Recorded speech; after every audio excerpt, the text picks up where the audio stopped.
Mount the upper bracket on the top 3 steps of the ladder.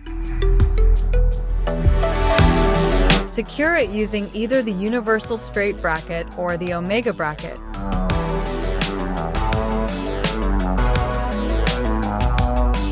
Position the lower bracket on the second to last and third to last steps of the ladder.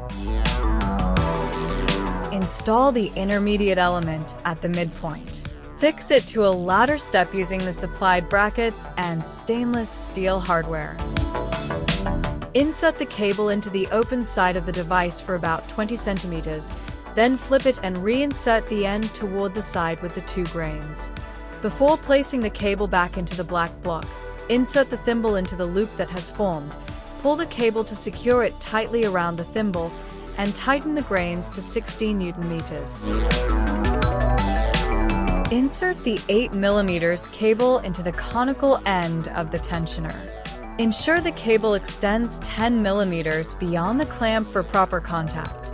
Lock the cable using the locking nut and secure the tensioner to the bracket.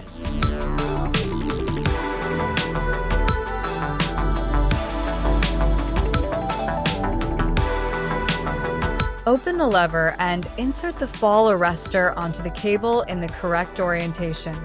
Close the lever and perform a manual locking test before use. The device will slide freely during ascent and lock automatically in case of a fall.